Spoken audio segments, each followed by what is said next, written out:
Welcome back, everyone. Conklin and Company continues now with sort of a public appeal for you to help in the fight against human trafficking. We've told you about the Daughter Project in the past, and Jeff Wohlbarger of the said project joins us once again on Conklin and Company. Great to see you, Jeff. Hope you had good holidays. Happy New Year. I did. Thanks for having me on, too. And as we start this new year, it's interesting because you gave me a call and said, hey, we're going through some financial situations, or have over the past, and we've got a program called Adopt a Daughter in conjunction with the Daughter Project. And I wanted to bring you on just to see where the project has been and where it's going now in terms of progress and helping victims, and financially too, and where you are now in that situation. So good to have you. Sure, we're glad to be here. Thanks. Yeah. Let's start with where the project is now. You kind of had to shut it down, we understand, in the month of December. Right, we took a little break. We're actually Ohio's first licensed recovery home for sex trafficking survivors, right. Adolescent girls, and we were able to help 7 girls in our first year of operation, 3 of them actually from Lucas County, but we got to a point where, as we were bringing on more staff, we had 5 house moms that work for us, and that's our entire staff besides our case manager. So we're not loaded at the top or anything. So that's what we've got working with the girls. But that was the first time in the history of our organization since 2008 where our income wasn't matching our expenses. So we thought, well, we don't want to start operating in the hole. So we took the month of December off to try to encourage people to get more involved with us. For folks who are just joining us, and maybe people haven't seen you on this program before, I believe this is the second or third time you've been with us. Yes. And tell us what the Daughter Project is. We know that human trafficking, the sex trade, is a problem in Northwest Ohio. Teresa Fetter has kind of been championing the fight against that from a legislative standpoint. But, right, sure. but you're on the ground floor trying to help the victims. So the Daughter Project does exactly what?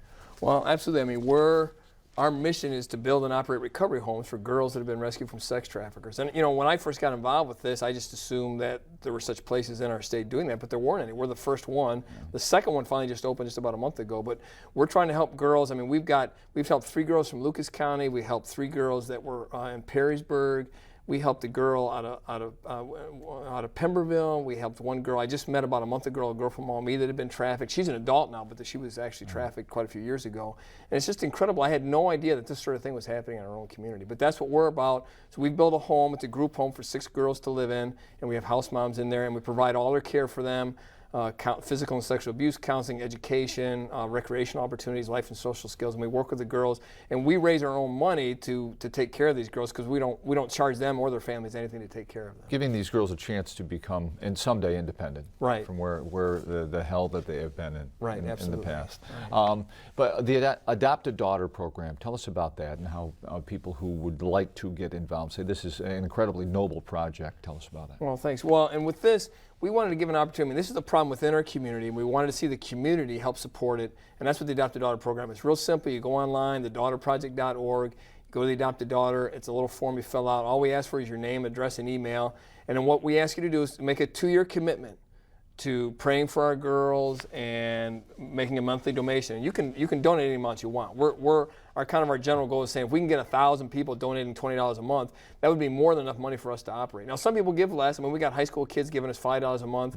We've got others that are giving us $200 and $300 a month. Whatever the amount is, we want you to pick an amount that's comfortable, but something that you can commit to and say. And we just feel like surely there are people out there that can afford $20 a month. Maybe go out to eat one time less this month, knowing that what you're doing is you're helping girls, 13, 14-year-old girls that are living in our home, and helping them by paying for food and clothes for them and to pay our house mom's salaries. How do you go forward now in generating, well, you talked about the donations, but are there other avenues, other ways in which the Daughter Project raises money? Right, sure. But besides the Adopt a Daughter, which is kind of like our core part, we want the community to be involved in that way. But we've gotten grants from.